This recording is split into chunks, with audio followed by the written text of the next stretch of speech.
So, hi everyone. My name is C.A. Siddharth Jadeja. I'm practicing since last more than now 10 years in the field of indirect taxes. Today we are going to discuss about the recent amendment which has been brought in relation to GST liability on the restaurant, which has been shifted to an electronic commerce operator. So earlier, the restaurant owner itself used to discharge their GST liability. But now that GST liability has been shifted from the restaurant to the electronic commerce operator. As we all know, GST is being levied from section 9.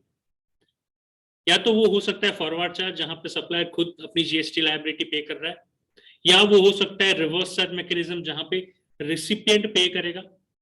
अब ये जो electronic commerce operator के through supply होता है, that is a unique situation because electronic commerce operator is neither a supplier nor a recipient. जैसे कि आज मैं जोमेटो या स्विगी से कुछ फूड ऑर्डर कर रहा हूं किसी रेस्टोरेंट से, I would be the recipient, the restaurant would be the supplier. तो यहाँ वो वाला मैकेनिज्म नहीं है जहां पे आप उसको बोल सको कि that this is a reverse charge mechanism, क्योंकि अगर रिवर्स चार्ज अगर ये होता तो the liability to pay GST would be on the recipient, that is the person who has ordered that food, that would be me. But now here we are not using this 9394. यहाँ 9394 जिससे कि reverse charge mechanism आता है GST में, वो use ना करते हुए government has use dedicated section which is in 95, whereby they have made this electronic commerce operator. कौन है इलेक्ट्रॉनिक कॉमर्स ऑपरेटर? जो बंदा पोर्टल को मैनेज करता है, ओन करता है, जिसके थ्रू ये सप्लाई हो रहा है, उसे हम बोलते हैं इलेक्ट्रॉनिक कॉमर्स ऑपरेटर. तो ये इलेक्ट्रॉनिक कॉमर्स ऑपरेटर पे रिस्पॉन्सिबिलिटी शिफ्ट कर दी गई है कि भाई अब जितना भी सप्लाई जोमेटो, स्विगी या और किसी से भी इलेक्ट्रॉनिक कॉमर्स ऑपरेटर के थ्रू रेस्टोरेंट से कंज्यूमर के पास डिलीवर हो रहा है, उस सारे पे रेस्टोरेंट जीएसटी पे नहीं करेगा, इलेक्ट्रॉनिक कॉमर्स ऑपरेटर इस पे जीएसटी पे करेगा. तो क्या ये पहले प्रोविजन कुछ नहीं था इसके बारे में? पहले भी प्रोविजन था, लेकिन this service was not notified. 95 नया इंसर्ट नहीं किया हुआ है, 95 तो पहले भी था, लेकिन 95 में जो सर्विसेज पहले नोटिफाई की हुई थी that were not including this restaurant service. Restaurant service को अब डाला गया है इफेक्टिव फ्रॉम 1 जनवरी 2022. तो सबसे बड़ा जो दिक्कत किसी के लिए खड़ा हुआ है वो हुआ है ये इलेक्ट्रॉनिक कॉमर्स ऑपरेटर्स को. उनको अपना सिस्टम, उनका सॉफ्टवेयर, ईआरपी कुछ इस तरीके से अपडेट करना होगा कि वो खुद इससे taxable invoice, tax invoice generate करके कंज्यूमर को दे, because now the responsibility has been casted on this electronic commerce operator. Now see, concept बहुत सिंपल सा है. गवर्नमेंट चाहती है rather than assessing more number of people, let's assess less number of people. एक Zomato या Swiggy पे इतने सारे रेस्टोरेंट हैं, तो rather than running behind each and every restaurant, और आज बहुत रेयरली ऐसा कोई रेस्टोरेंट होगा जो कि ये प्लेटफॉर्म पे ना हो, तो rather than rushing behind all this different person, it would be more simple, it would be more organized to make this electronic commerce operator itself a responsible person. पहले प्रोविजन था वो टीसीएस का provision था, लेकिन यहाँ पे responsibility ही सिर्फ कर दी गई है, क्योंकि टीसीएस पहले अगर भरता था डिडक्ट करके तो ट्रांजैक्शन लेवल पे कुछ तो टैक्सेशन की इम्प्लीकेशन थी ही. तो उससे बेटर है कि भाई rather than just deducting TCS, collecting TCS from the transaction, let him make a responsible for payment of GST itself. अब इसकी वजह से बहुत सारे कंफ्यूजन क्रिएट हुए. अब वो कंफ्यूजन को सॉर्ट आउट करने के लिए government has come up with an circular, and that circular we are gonna understand today. आज वो सर्कुलर के बारे में बात करेंगे. सर्कुलर में क्या क्या चीजें लिखी हुई है, क्या क्या चीजें मेंशन की हुई है, उसी के बारे में बात करेंगे, so that we can have a more better and clear idea, जिससे कि पता चले कि क्या है. So let me share a screen, let's understand what is there in that circular.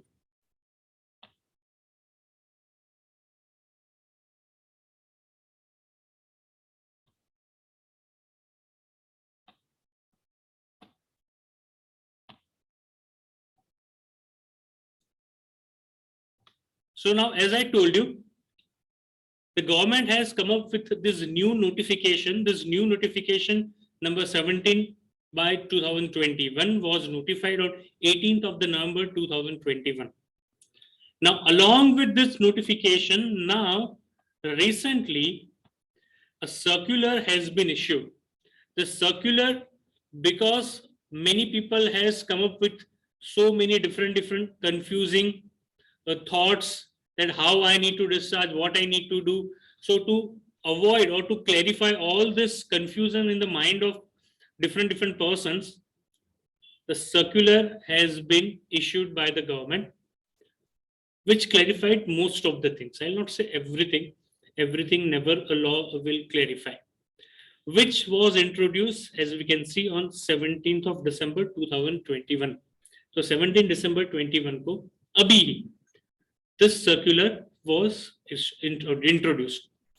Now what it says, क्योंकि confusion है कि भाई electronic commerce operator will pay GST, तो कैसे वो जीएसटी पे करेगा, किस तरीके से कुछ चीजें होगी, तो कुछ इश्यूज हैं जिसका की क्लैरिफिकेशन डिपार्टमेंट ने दिया हुआ है.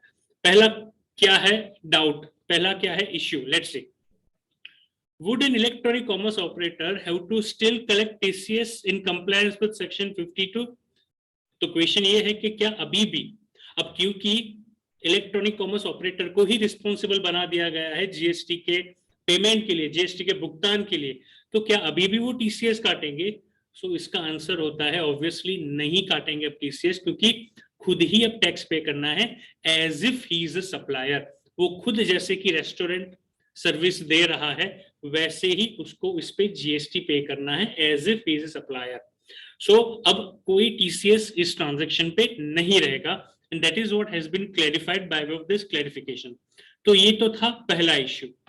दूसरा इश्यू, मैं हर एक लाइन टू लाइन नहीं पढ़ूंगा, I will try to make you understand कि क्या अमेंडमेंट है, रादर देन रीडिंग इट, क्योंकि आप खुद भी पढ़ ही सकते हो. मैं सिर्फ एक्सप्लेन करूंगा कि चीजें क्या बदली हुई है, जहां पे जरूरत है वहां पे हम पढ़ के अंडरस्टैंड भी करेंगे. Now another thing, would an electronic commerce operator have to mandatorily make a separate registration with respect to supply of the restaurant through them, even though they are registered to pay GST on services on their own account? Now please understand ये question क्यों आता है, क्योंकि देखो अगर हम जोमेटो या Swiggy की बात कर रहे हैं तो उनका कुछ बिजनेस मॉडल इस तरीके का होता है कि हमने कुछ ऑर्डर प्लेस किया ये प्लेटफॉर्म पे, ध्यान से समझना ये, तो जैसे ही मैंने जोमेटो या स्विगी पे कुछ ऑर्डर प्लेस किया, जोमेटो या स्विगी क्या करेगा, रेस्टोरेंट वाले को ये इंफॉर्मेशन पास ऑन करेगा कि देखो सिद्धार्थ ने ये ऑर्डर प्लेस किया है, और ये ऑर्डर प्लेस करने के बाद वो रेस्टोरेंट वाला मेरे ऑर्डर के हिसाब से कुछ जो ऑर्डर था मेरा वो गुड्स बनाएगा, वो फूड बनाएगा. फिर along with this Zomato or Swiggy will identify a person who is a delivery boy, और वो डिलीवरी बॉय वो गुड्स या फूड लेके हमारे घर पे डिलीवर करने आ जाएगा. अब यहाँ पे जोमेटो का अर्निंग क्या है, जोमेटो या Swiggy is charging commission to the restaurant. Zomato या Swiggy is charging commission to the restaurant, so they are registered for that as an intermediary service के लिए वो लोग रजिस्टर्ड होते हैं, ना कि रेस्टोरेंट सर्विस प्रोवाइडिंग. और जो डिलीवरी बॉय के पैसे वो सीधे उसको मिल जाएंगे. तो इसलिए ये क्वेश्चन आया कि क्या ये इलेक्ट्रॉनिक कॉमर्स ऑपरेटर को नया सेपरेट रजिस्ट्रेशन कराना पड़ेगा. So answer to that question is no. वो पुराने ही रजिस्ट्रेशन से अब ये पेमेंट जीएसटी का कर सकता है, अपने पुराने नंबर से ही वो पेमेंट कर सकता है, उसको नया रजिस्ट्रेशन करने की कोई भी जरूरत नहीं पड़ेगी. सो that was the second issue. Third, would the electronic commerce operator be liable to pay tax on the supplies of the restaurant services made by unregistered business entity? Answer is yes. अब यहाँ पे ना बहुत सारे thought process दिमाग में आ सकते हैं कि अगर जो रेस्टोरेंट चला रहा है उसका total turnover basic threshold limit को क्रॉस नहीं करता है तो transaction itself is not taxable. ये कुछ यहाँ पे 9(5) में एप्लीकेबल नहीं होगा. Electronic commerce operator is liable to pay GST on each and every food which is being supplied through that portal, irrespective of the status of the restaurant owner that whether it is registered or not registered. अब ध्यान से सुनना, अगर मैं hotel में खाने जाता हूँ, रेस्टोरेंट में खाने जाता हूँ, तो उस पे जीएसटी लगेगा या नहीं लगेगा वो रेस्टोरेंट वाला खुद डिसाइड करेगा, depending upon its turnover that whether is registered और नॉट रजिस्टर्ड. लेकिन इसके साथ साथ हमें एक कंपल्सरी रजिस्ट्रेशन सेक्शन 24 भी भूलना नहीं चाहिए, जहां पे अगर आप सप्लाई करते हो through electronic commerce operator then you need to take a compulsory registration. Exemption भी है उसमें.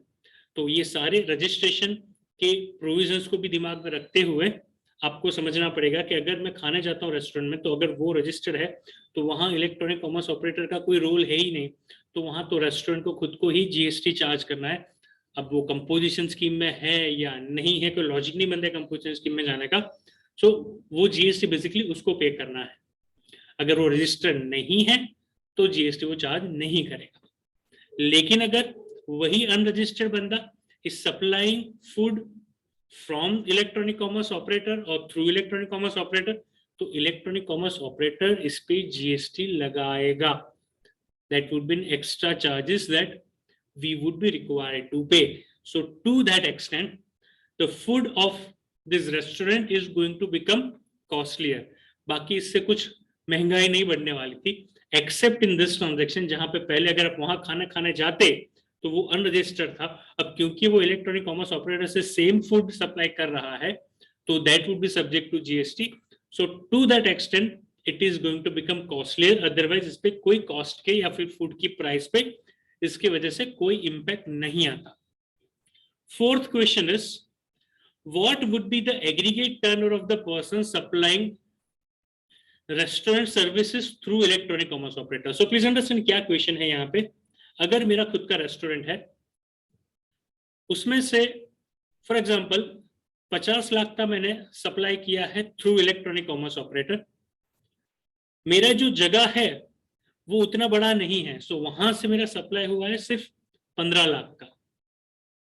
तो क्वेश्चन आएगा कि जब मैं एग्रीगेट टर्नओवर कैलकुलेट करूंगा for the purpose of registration, for the purpose of payment of tax, तो क्या मुझे जो 50 लाख का सप्लाई मैंने किया है थ्रू इलेक्ट्रॉनिक कॉमर्स ऑपरेटर उसको इंक्लूड करना पड़ेगा, या सिर्फ मैं वही इंक्लूड करूं जो कि मैंने यहां से मेरे डाइन इन कस्टमर को सर्विस सप्लाई की. क्यों ये क्वेश्चन क्यों आया?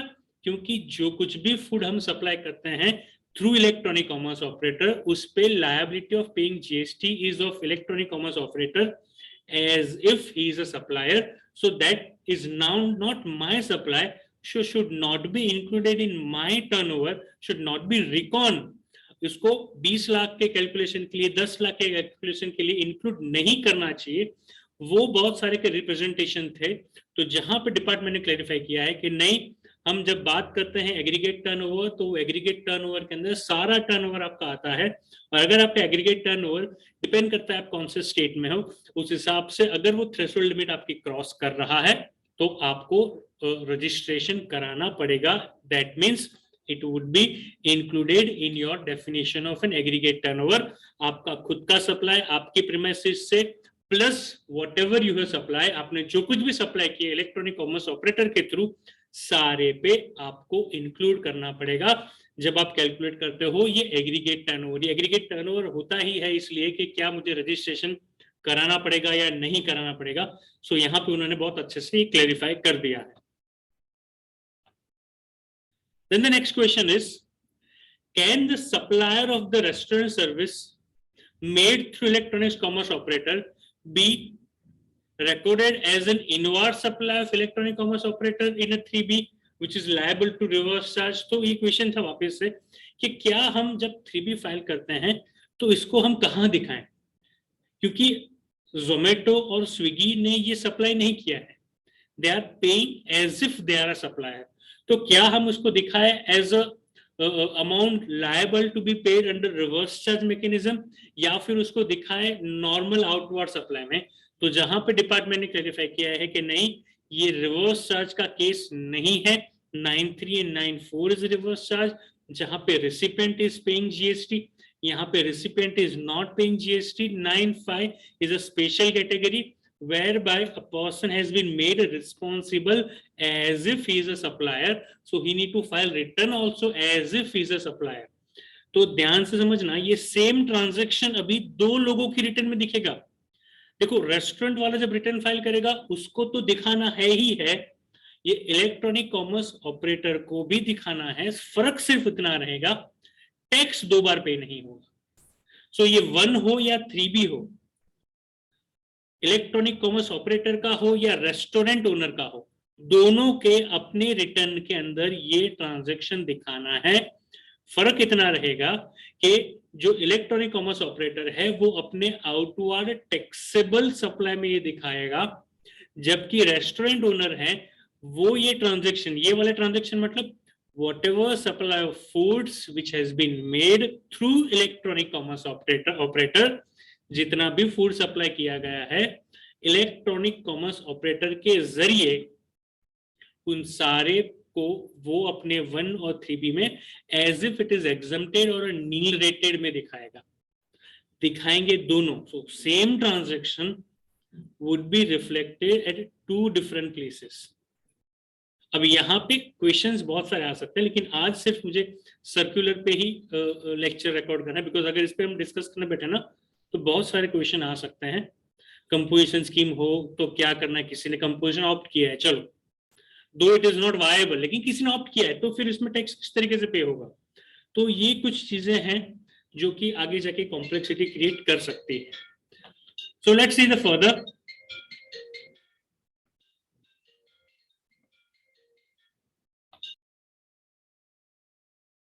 The next question which arises was whether this electronic commerce operator be liable to reverse the proportionate input tax credit on the inputs, goods and services for the reason that input credit is not admissible on the restaurant service। अब ये सबसे बड़ा concern था ये Swiggy और जोमेटो के लिए, जिसके लिए ना एक वरदान हो गया। ये सर्कुलर ने बहुत अच्छा ये क्लेरिफाई कर दिया। क्यों? क्योंकि हम देखें बिजनेस मॉडल तो Swiggy Zomato are providing in intermediary service. अब ये इंटरमीडिएटरी सर्विस प्रोवाइड करने के लिए उनको बहुत सारे इनपुट और इनपुट सर्विसेज अक्वायर करने पड़ते हैं। अब क्योंकि रेस्टोरेंट में जो 5% जीएसटी हम लगाते हैं उसकी ये कंडीशन है कि आप आईटीसी नहीं ले सकते हो। अब क्योंकि ऐसा बोला गया है कि this electronic commerce operator will pay GST as if they are a supplier, as if they are a supplier। तो वापस से क्वेश्चन आता कि अगर मैं as if supplier हूं तो मैं ही supplier हो गया, अगर मैं ही supplier हो गया तो जो कंडीशन अटैच थी रेट ऑफ टैक्स के लिए 5% के टैक्स के लिए, वो कंडीशन अब एप्लीकेबल मुझे हो जाएगी। क्या कंडीशन एप्लीकेबल हो जाएगी कि I can not avail in ITC. अब आईटीसी में अगर अवेल नहीं कर सकता हूं तो बड़ी दिक्कत है, क्योंकि अब प्रोपोर्शनल रिवर्सल की बात आती, दो अलग बिजनेस है, प्रोपोर्शनल रिवर्सल आईटीसी आप नहीं ले सकते हो, ये सारी दिक्कत आती। जहां पे डिपार्टमेंट ने ये बहुत अच्छा क्लैरिफिकेशन दिया हुआ है कि ऐसा कुछ नहीं होगा। हाँ, आप जितना भी टैक्स पे कर रहे हो through this electronic commerce operator, जितना भी टैक्स पे हो रहा है इलेक्ट्रॉनिक कॉमर्स ऑपरेटर के द्वारा, वो पूरा कैश में होना चाहिए। कुछ आईटीसी आप यूटिलाइज नहीं कर सकते हो उसके पेमेंट के लिए, बाकी जो आपका नॉर्मल बिजनेस है उसके लिए आप आईटीसी अवेल करो, आईटीसी यूटिलाइज करो, कोई दिक्कत नहीं। लेकिन so far as you are paying tax as if you are a restaurant, उसके लिए आईटीसी ना अवेल कर सकते हो ना यूटिलाइज कर सकते हो, आपको कैश में ही पूरा पेमेंट करना पड़ेगा। तो ये क्लैरिफिकेशन 6 और 7 उसी के लिए है। और लास्ट वाला ये जो क्लैरिफिकेशन है, that would the supplier of goods and services other than restaurant services through electronic commerce operator be taxed at a 5% without ITC? Answer is no। देखो, ये स्विगी जोमेटो वाले in addition to delivering the food they have started additional services of ये document वहां से यहाँ पहुंचाओ, ये दवाई medical store से लेके आके मुझे दो। अब ये सारे रेस्टोरेंट में नहीं आते हैं, तो अभी इन पे रिस्पॉन्सिबिलिटी जो कास्ट की गई है सो फार, वो सिर्फ और रेस्टोरेंट सर्विसेज के लिए ही कास्ट की गई है। तो अगर ये इलेक्ट्रॉनिक कॉमर्स ऑपरेटर के थ्रू कोई और सर्विसेज भी प्रोवाइड हो रही है तो बाकी के लिए वो TCS section 52 would be continue to apply. Section 52 will continue to apply. ये जो टीसीएस का एग्जम्पशन बोल सकते हैं, अभी हम टीसीएस नहीं लगेगा बोल सकते हैं हम, that is restricted only to the extent of supply of services as a restaurant. Restaurant service के लिए ही ये टीसीएस नहीं लगेगा, क्योंकि रेस्टोरेंट पे खुद इलेक्ट्रॉनिक कॉमर्स ऑपरेटर जीएसटी पे करेगा as if he is a restaurant. बाकी सर्विसेज पे टैक्स इनवॉइस कौन बनाएगा? जो सप्लायर है वही टैक्स इनवॉइस बनाएगा। इलेक्ट्रॉनिक कॉमर्स ऑपरेटर की सिर्फ रिस्पॉन्सिबिलिटी रहेगी टीसीएस की अंडर सेक्शन 52। नॉर्मल केस में, मतलब रेस्टोरेंट वाले में, टैक्स इनवॉइस बनाएगा इलेक्ट्रॉनिक कॉमर्स ऑपरेटर। हाँ, रेस्टोरेंट वाला कॉमर्शियल इनवॉइस बना के देना चाहता है तो दे सकता है, लेकिन टैक्स इनवॉइस अब किसको बनाना पड़ेगा? Tax invoice would be prepared by electronic commerce operator so far as a service is a restaurant service। अगर वो रेस्टोरेंट सर्विस नहीं है तो टैक्स इनवॉइस बनाएगा सप्लायर। इलेक्ट्रॉनिक कॉमर्स ऑपरेटर की सिर्फ रिस्पॉन्सिबिलिटी रहेगी टीसीएस कलेक्ट करने की ट्रांजैक्शन पे से। तो ये था 8वां इश्यू जिसको क्लैरिफाई किया है। 9वां issue, would the restaurant service and the goods and service other than the restaurant service sold by the restaurant to a customer under the same order billed differently? Who shall be liable to raise an invoice? I have just discussed, same चीज मैंने discuss किया, तो वापिस से एक ही चीज repeat नहीं करेंगे हम। हाँ, अगर रेस्टोरेंट के साथ कुछ और भी सर्विसेज आप दे रहे हो तो आपको सेग्रीगेट करना पड़ेगा, रेस्टोरेंट का कितना, बाकी का कितना, क्योंकि रेस्टोरेंट तक टैक्स इनवॉइस बनाएगा इलेक्ट्रॉनिक कॉमर्स ऑपरेटर, अदर के लिए सप्लायर खुद टैक्स इनवॉइस बनाएगा और टीसीएस इलेक्ट्रॉनिक कॉमर्स ऑपरेटर वो ट्रांजैक्शन में से काटेगा। टैक्स इनवॉइस बनेगा electronic commerce operator for restaurant, for remaining supplier will prepare an invoice। 10th, who will issue the invoice in respect of the restaurant service supplied through electronic commerce operator, whether by restaurant or by, I have just again discussed the same thing। और last वाला है वो कहाँ reflect होगा? So as I told you, when it comes to the electronic commerce operator, they will reflect in table 7A or 4A depending upon whether it's in B2B transaction or B2C transaction। अब बात करते हैं हम restaurant की, तो so far as it is a restaurant services provided through electronic commerce operator, that would be shown under table 8 as exempted or nil rated item, and 3.1 as an 3.1C other taxable supplies के अंदर इसको exempt nil rated में हम इसको यहाँ पे 3B में restaurant वाला दिखाएगा। So ये था clarification in relation to the liability of electronic commerce operator in respect of services provided in the name of restaurant। तो रेस्टोरेंट के सर्विस प्रोवाइड की है इलेक्ट्रॉनिक कॉमर्स ऑपरेटर ने, तो वहां रिस्पॉन्सिबिलिटी भी शिफ्ट हो गई है रेस्टोरेंट से इलेक्ट्रॉनिक कॉमर्स ऑपरेटर पे। So that was a clarification. Thank you very much, bye bye, take care.